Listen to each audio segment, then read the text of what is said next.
Essays on the Dangers of Consumerism. You're going to listen to 4 essays on the dangers of consumerism. The language used is highly advanced. So, grab your dictionary and take notes of all new words you come across. By the end of this video, you'll have learned a lot. Essay 1. Consumerism, as it stands in modern society, presents itself as an unassailable reality, deeply embedded in our way of life. Yet, strictly speaking, its very essence warrants scrutiny, for beneath its veneer of prosperity and abundance lies a conceptual instability that threatens to erode both individual autonomy and collective well-being. The very fact that we rarely question its premises only exacerbates the dangers it poses, for an unexamined system, much like an unchecked assumption, often leads to erroneous conclusions. Generally speaking, consumerism operates on a fundamental tautology. Individuals consume because they desire, and they desire because they consume. This circular reasoning, which masquerades as a rational economic principle, ensnares individuals in a perpetual state of acquisitiveness. The mere act of possessing goods is conflated with fulfillment, thereby constructing an illusory identity where self-worth is contingent upon material accumulation. It goes without saying that such a construct is precarious at best and outright destructive at worst. At its core, the problem of consumerism is not merely economic, but linguistic in nature. The nomenclature of consumer culture, must have, limited edition, exclusive offer, presupposes urgency and necessity where none truly exist. This lexical sleight of hand not only skews rational decision-making, but also impairs our ability to impart wisdom to future generations. How can one teach prudence in a world where indulgence is valorized and restraint dismissed as an anachronism? Moreover, the ontology of consumerism breeds a peculiar form of ignorance. People profess ignorance of the labor conditions under which their coveted products are made or the environmental ramifications of their ceaseless consumption. This is not merely a passive lack of knowledge, but an active resistance to inconvenient truths. When convenience is king and cognitive dissonance is the price of participation, truth itself becomes malleable, dictated by corporate interests rather than empirical reality. One might argue that the market will self-correct, that innovation will come up with an alternative to reckless overconsumption. However, this is a fallacy predicated on the assumption that individuals act in their long-term best interests. History, of course, attests to the contrary. The human propensity to talk nonsense, to adhere to social norms despite their evident contradictions, ensures that systemic change is rarely voluntary. If anything, the evidence suggests that unless external constraints are imposed, be they regulatory or environmental, consumerism will not only persist but expand, encroaching further upon domains previously untouched by commercial interest. To extricate ourselves from this self-perpetuating cycle, we must first free up some time for genuine reflection, a commodity rendered scarce by the very system we seek to interrogate. Only through conscious effort can we resist the lure of superficial gratification and instead cultivate a form of self-sufficiency that is not contingent upon material wealth.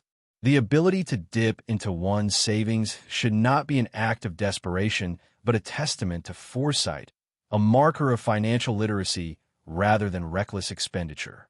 It is, therefore, imperative that we redefine the parameters of value, shifting our focus from mere possession to meaningful engagement with the world around us.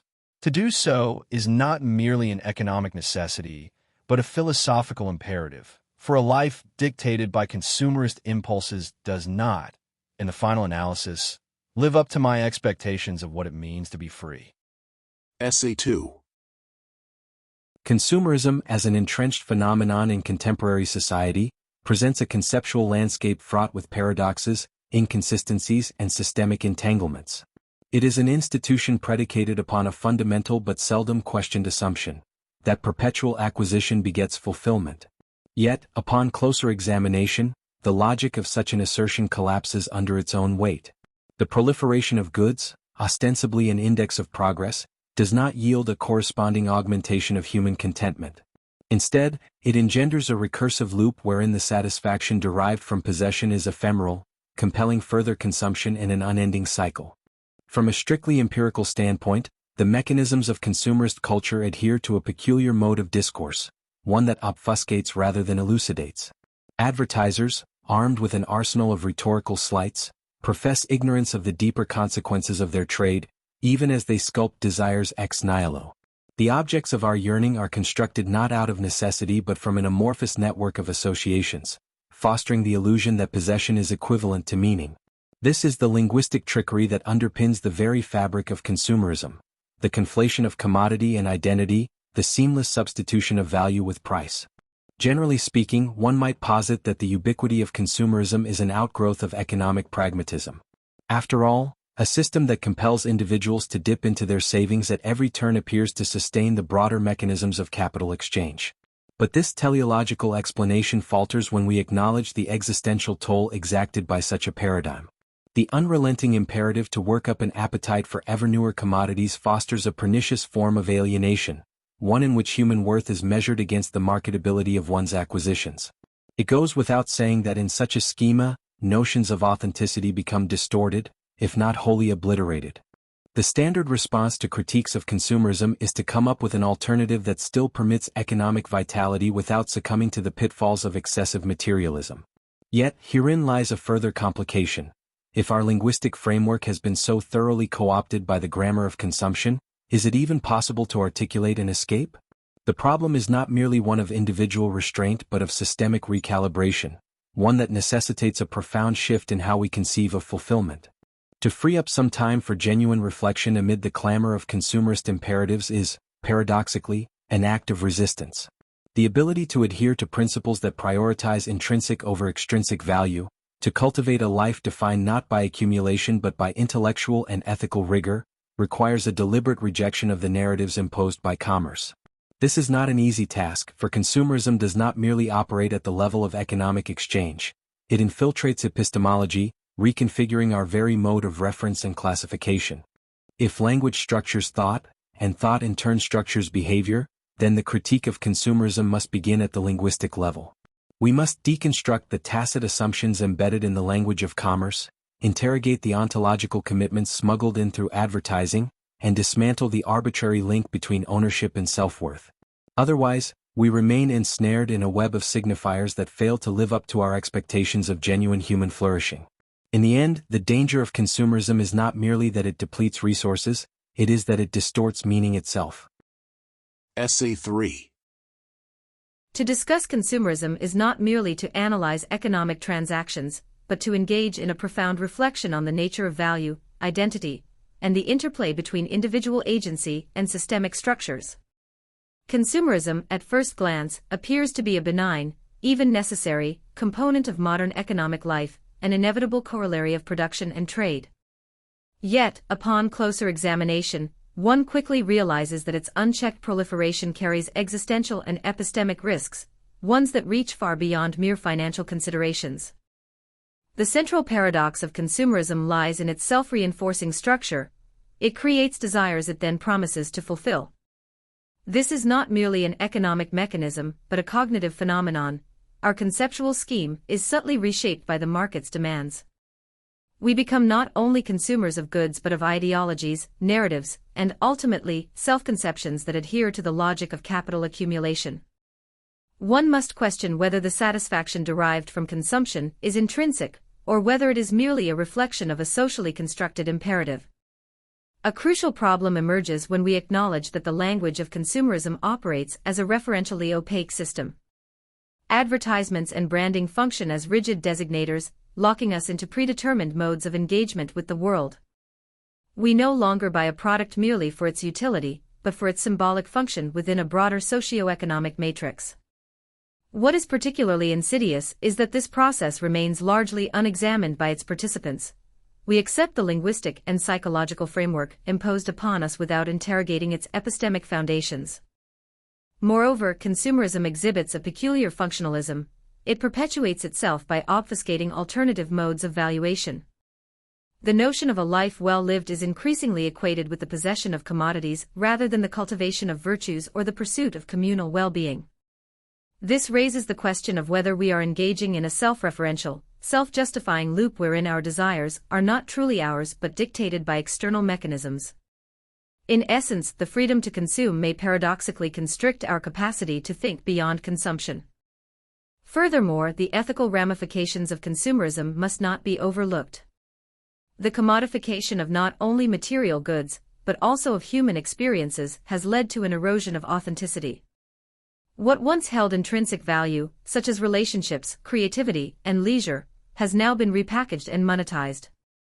The rise of influencer culture, where personal lives are curated for public consumption, epitomizes this shift.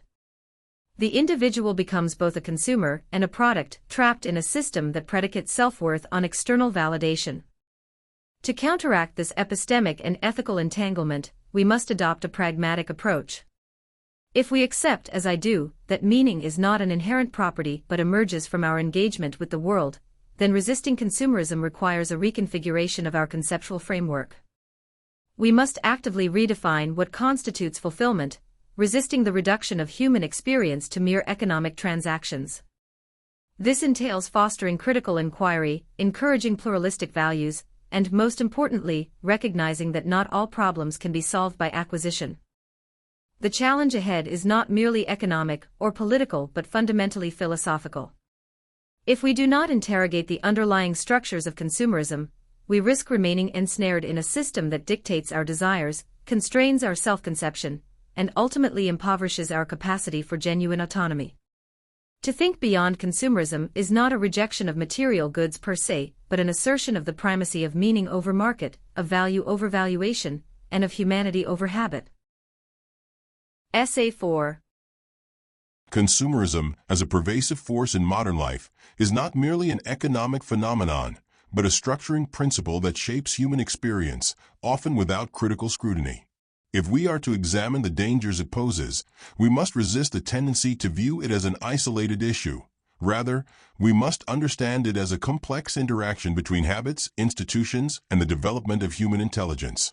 One of the most insidious effects of unchecked consumerism is its power to distort individual agency. Human beings, by nature, seek fulfillment through the development of capacities, the pursuit of knowledge, and engagement with the world. However, consumerist culture substitutes genuine growth with ephemeral gratification, encouraging habits that undermine reflective thought. When individuals conflate well-being with material acquisition, they become ensnared in cycles of consumption that do little to enrich their intellect or their moral sensibilities. In this sense, the economic structure of consumerism does not merely reflect desires, it manufactures them, steering people toward predetermined ends that serve corporate interests rather than individual flourishing. Moreover, consumerism fosters an illusion of choice. It is often assumed that the modern marketplace provides individuals with an unparalleled degree of autonomy, yet this assumption does not withstand close examination. While an abundance of goods might suggest freedom, the reality is that these choices are often superficial, dictated by advertising and social conditioning rather than genuine needs or reflective deliberation. True democracy, in the broadest sense, depends on an informed and critically engaged citizenry. When individuals are conditioned to prioritize consumption over inquiry and self-improvement, the democratic process itself is eroded. The public sphere is gradually replaced by a commercial one, wherein status is measured by possessions rather than by the quality of one's contributions to the common good. If we are to address the dangers of consumerism, we must view education as a means of fostering genuine intellectual and ethical independence. Education, properly understood, should not merely prepare individuals to participate in the economy as consumers and workers, but should cultivate habits of mind that allow them to interrogate the values that shape their lives. The capacity to critically engage with one's environment is not innate. It is developed through experience, guided reflection, and participation in a community that values discourse over passive acceptance. A reorientation away from consumerism requires the cultivation of new habits, ones that prioritize creativity over accumulation, relationships over transactions, and meaningful engagement over passive consumption. This is not to suggest that economic activity is inherently detrimental, but rather that its role must be subordinated to broader, more humanizing aims. The challenge, then, is not simply to reject consumerism, but to construct an alternative model of living in which individual growth and collective well-being take precedence over material excess. Ultimately, if we fail to address the dangers of consumerism, we risk not only economic instability and environmental degradation, but also the erosion of the very conditions that make a meaningful life possible. The future, as always, will be shaped by the habits we cultivate today. The question remains, will we choose to be active participants in shaping that future, or will we remain passive subjects of an economy that thrives on our unexamined desires? Thank you for listening to English Audio Lounge. We hope you have enjoyed it. Stay tuned for more audio stories and video classes to improve your English.